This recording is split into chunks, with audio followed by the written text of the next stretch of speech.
Hello বন্ধুরা, কেমন আছেন সবাই? আশা করি এই 2 দিনের বৃষ্টির পর সবাই অনেকটা ভালো আছেন।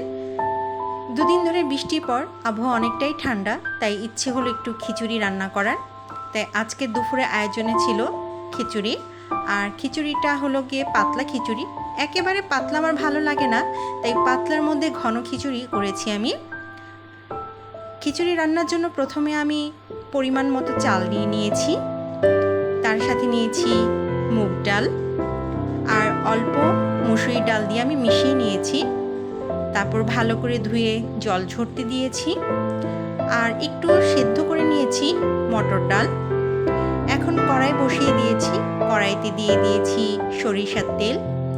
তেলটা একটু গরম হওয়ার পর এতে আমি প্রথমে ফোড়ন দিয়েছি কয়েকটা শুকনো মরিচ, তারপর দিয়েছি তেজপাতা, তারপর দিয়ে দিয়েছি 5 ফোড়ন একটু ভেজে, তারপরে দিয়ে দিয়েছি আদা কুচি।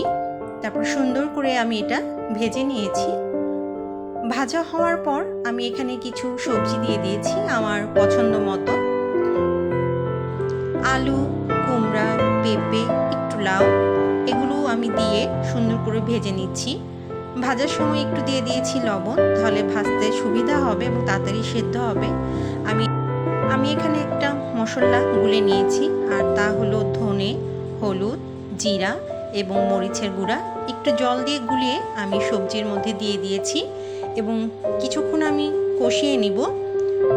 কিছুক্ষণ কষানোর হলে তারপর এর মধ্যে আমি দিয়ে দেব সেই সিদ্ধ করা মটর ডাল।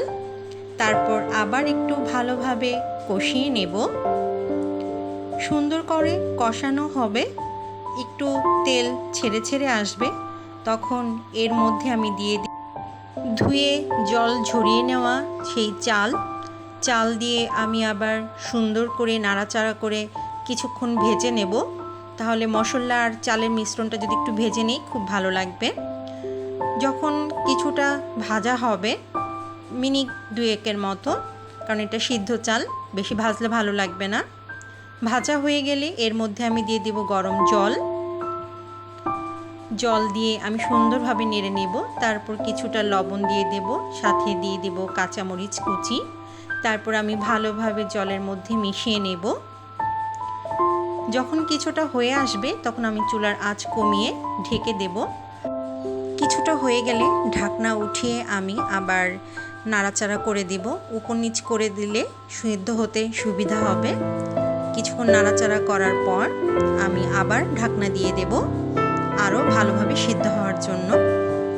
ঢাকনা উঠিয়ে তারপর আমি এর মধ্যে একটু আদা বাটা দিয়ে দিব, কারণ শেষ মুহূর্তে আদা বাটা দিলে ঘ্রাণটা অনেক ভালো হয়। 2 মিনিট হতে দেব আদা বাটা দিয়ে। সর্বশেষ আমি দিয়ে দেব ভাজা জিরার গুঁড়া। তারপর সুন্দর করে মিশিয়ে 2 মিনিট রান্না করলে তৈরি আমার ঘন এবং পাতলা খিচুড়ি। তারপর নিজের পছন্দ মতো উপকরণ দিয়ে আমি পরিবেশন করে নেব। এখানে আমি দিয়েছি ইলিশ মাছ, কুমড়া ভাজা, ডিম ভাজা, 1 টুকরো লেবু এবং আমের আচার। ব্যাস তৈরি আমার দুপুরের খাবার।